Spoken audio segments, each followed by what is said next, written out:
Let me start here, because this is where most people lose the battle before it even begins. The moment you speak your vision out loud too early, you hand it over to the world for inspection. And the world is not gentle with unfinished things. A vision in its early stage is fragile. It's not weak, but it is vulnerable. And silence is what protects it. See, when something lives only in your mind and your discipline, it belongs fully to you. The second you announce it, you invite commentary, opinions, doubt disguised as advice, curiosity mixed with skepticism. People don't even mean harm most of the time, but their questions alone can shake you. How are you going to do that? Do you really think now is the right time? Has anyone else succeeded at that? And suddenly, instead of working, you're defending. Instead of building, you're explaining. Instead of moving forward, you're justifying why you even dared to believe. Psychologically, this is dangerous because the human brain is wired to seek validation. When you tell people your plans, you often receive a small hit of approval, encouragement, praise, attention.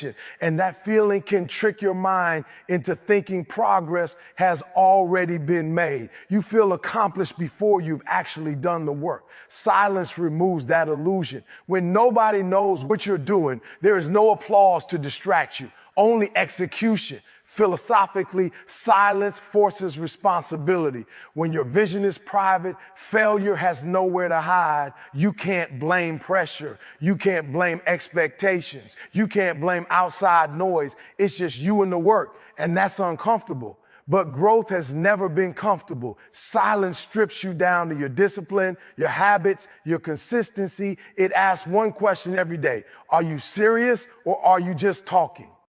And let's be honest, most people talk more than they build. They announce ideas because it makes them feel important. They post goals because it makes them feel productive. But movement in silence is different. Silence says, I don't need to be seen right now. Silence says, I'm willing to be misunderstood while I'm becoming. That takes maturity. That takes confidence. That takes a level of self-belief that doesn't require witnesses. There's another layer to this. When you keep your vision quiet, you give it space to evolve. Early ideas are rarely perfect. They need refinement. They need adjustment. They need mistakes. But once you've told people, you feel locked in. You feel pressure to stick to a version of the plan that may no longer serve you. Silence gives you freedom. Freedom to pivot. Freedom to learn. Freedom to grow without embarrassment. And let me say this clearly. Silence is not fear. Silence is strategy. Fear hides because it doubts itself. Silence moves because it trusts the process. There's a difference. Moving in silence doesn't mean you're ashamed of your goals. It means you respect them enough not to expose them prematurely. Think about anything valuable in life. Seeds grow underground. Muscles grow when you're resting, not when you're flexing. Confidence grows when you're doing the work, not when you're announcing the work. Nature itself understands this principle. The most important transformations happen where no one is watching. When you protect your vision with silence, you reduce cognitive noise. You conserve mental energy. You stay focused on what actually matters. You stop performing and start producing. And over time, that quiet consistency compounds. Small actions stack. Discipline deepens. Identity shifts. You're no longer someone who talks about what they're going to do. You become someone who does. And here's the part people don't expect. When you finally do speak, your words carry weight because now they're backed by evidence. Now they're backed by results. Now they're backed by experience. Silence gives your future voice authority. So if you're holding something important, a goal, a dream, a vision, don't rush to announce it. Let it grow. Let it mature. Let it become undeniable. Because the strongest statement you can ever make is not what you say you're going to do. It's what you quietly become. Now let's go a layer deeper, because this is the part people struggle to accept. accept. Not everyone wants you to win. And I don't say that to make you paranoid. I say it to make you aware. Awareness is power. When you understand human nature, you stop taking things personally and you start moving strategically. Here's the truth. The moment you announce your goals, you don't just share information, you activate comparison. And comparison is one of the most powerful psychological triggers there is. People don't hear your plans in a vacuum. They hear them in relation to their own lives. Your ambition becomes a mirror, and not everyone likes what they see when they look into it. Some people will smile, nod, even congratulate you, and still feel uncomfortable inside because your growth reminds them of the risk they didn't take, the discipline they avoided, the time they wasted. That discomfort doesn't always show up as open negativity. Sometimes it shows up as doubt, sometimes as concern, sometimes as subtle discouragement masked as realism. I just don't want you to get hurt. I'm only being honest. That's a tough field. You sure about this? And if you're not mentally strong, you'll mistake resistance for wisdom. Philosophically speaking, this isn't about good or bad people. It's about unresolved identity. When someone hasn't made peace with their own potential, seeing you chase yours can feel threatening. Your movement disrupts their comfort. And instead of confronting themselves, it's easier, often unconscious, to question you. Silence removes that friction. When people don't know what you're building, they can't project their fears onto it. Psychologically, oversharing makes you emotionally vulnerable to forces you can't control. Every raised eyebrow, every skeptical comment, every half-hearted support chips away at your certainty. And certainty is essential in the early stages of growth. Before results exist, belief is the fuel. If you allow too many external voices into that space, you dilute your focus. Silence protects your mental environment. And let's talk about envy, because avoiding the word doesn't make it disappear. Envy isn't always loud. It's often quiet, passive, and polite. It shows up as delayed responses, lack of enthusiasm, missing encouragement. And here's the danger. Envy doesn't have to stop you directly. It just has to slow you down. A little doubt here, a little hesitation there, enough to disrupt momentum. Silence starves envy. You can't compete with what you don't know exists. Moving in silence also helps you see people clearly. When you stop announcing your moves, you stop feeding people information. And when you stop feeding them information, their behavior becomes honest. You see who supports you without needing updates. You see who only shows up when there's something to talk about. Silence reveals character, not through confrontation, but through observation. There's also a deeper discipline being built here. When you accept that not everyone wants you to win, you stop seeking universal approval. And that's a major turning point, because the need to be liked is often the enemy of growth. Growth requires unpopular decisions, lonely routines, uncelebrated sacrifices. Silence trains you to be comfortable standing alone with your vision.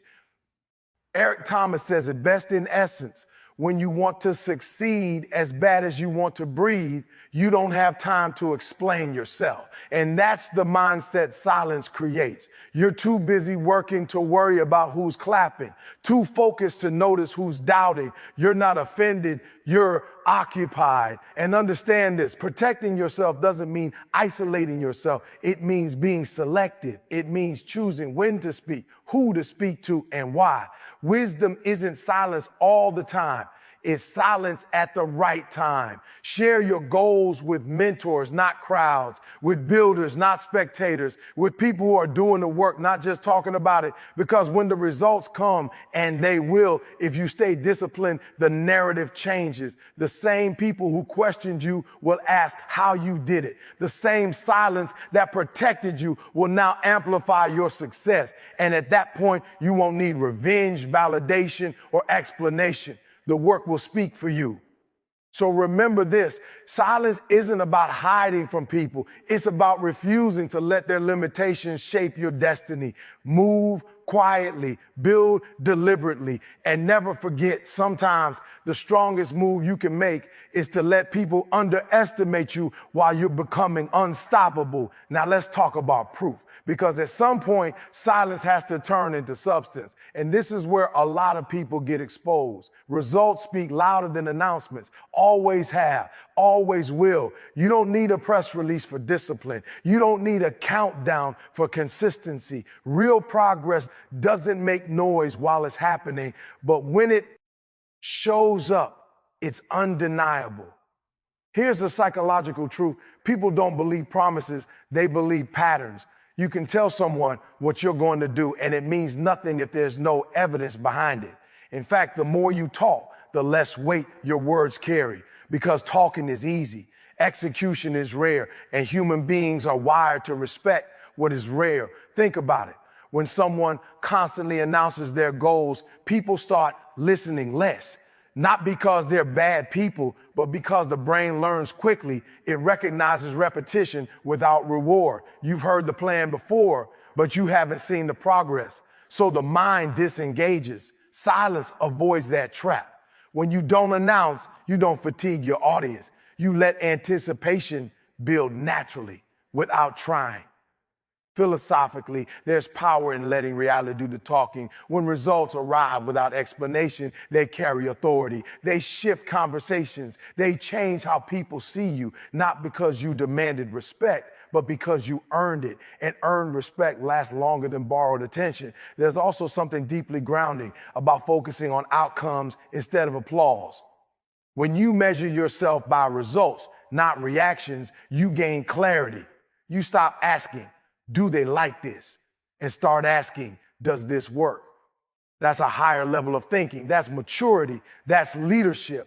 And let's be real, announcements create pressure that most people aren't ready for. When you tell everyone what you're about to do, you feel watched, judged, measured. And that pressure can either sharpen you or paralyze you. For most people, it paralyzes. Silence removes that unnecessary weight. It gives you space to fail privately, adjust intelligently, and grow steadily. Results don't care about your excuses. They don't respond to motivation. They respond to habits, and habits, A-R-E, built quietly. Nobody sees you wake up early. Nobody sees you choose discipline over comfort. Nobody sees you show up on the days you don't feel inspired. But those invisible decisions are stacking. And one day the visible outcome shocks people, not because it happened overnight, but because they weren't paying attention while it was happening. This is why quiet consistency is so dangerous. In the best way, people underestimate what they can't see. They relax, they stop watching, and while they're distracted, you're building leverage, skill, strength, confidence. You're not rushing to be recognized, you're preparing to be undeniable. There's also an internal shift that happens when you let results speak. You stop tying your identity to intention. You stop saying, I'm the kind of person who's going to, and you start becoming the kind of person who already has. That shift changes how you move. You're calmer, more grounded, less reactive, because you know deep down that what you're doing will show itself in time.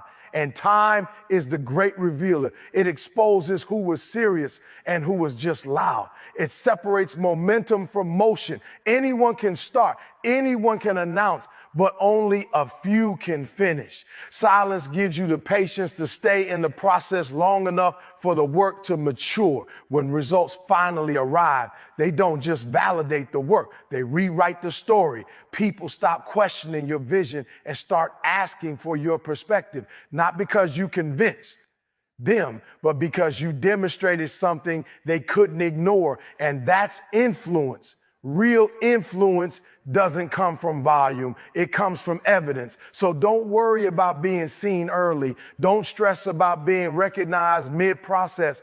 Focus on the end. Focus on the standard. Focus on becoming so consistent, so skilled, so disciplined that when the results show up, they speak fluently on your behalf. Now, this is where everything comes together, because silence doesn't just protect your vision, and it doesn't just shield you from distraction. It builds you when nobody is watching, When nobody is clapping, when nobody even knows what you're working on, something powerful happens internally. You develop discipline, and discipline is the backbone of every meaningful success story. See, motivation is public, discipline is private. Motivation feeds off energy, praise, momentum. Discipline survives without any of that. When you move in silence, there is no external push, no deadline created by other people's expectations, no pressure to perform for an audience. There's just a decision you made. And the question of whether you're going to honor it psychologically, this is where self-trust is built. Every time you show up without being seen, your brain records evidence. Evidence that you keep promises to yourself. Evidence that you don't need validation to act. Evidence that your word to yourself means something. That creates confidence that isn't loud, isn't fragile, and isn't dependent on circumstances. It's rooted, it's stable. Most people think confidence comes from winning. It doesn't. It comes from consistency, from doing what you said you would do long before the results show up. Silence accelerates that process because it removes shortcuts. There's no applause to lean on, no encouragement to rely on. You either do the work or you don't. And when you do, day after day, even when it's boring, even when it's hard, even when nobody cares, you change. Philosophically, silence confronts you with yourself. There's no performance, no image to maintain, no narrative to protect, just you and your habits. And that confrontation is uncomfortable because excuses sound weaker when nobody else is listening. Procrastination feels heavier when there's no one to blame. But that discomfort is where growth lives. Silence doesn't just test your ability, it tests your character. And here's something most people don't realize. Inner strength is built through restraint, not reaction. When you're quiet, you're not reacting to opinions. You're not chasing approval. You're not adjusting your pace to match someone else's expectation. You're moving according to principle, not emotion. That level of self-control is rare and it's powerful. Moving in silence also teaches patience.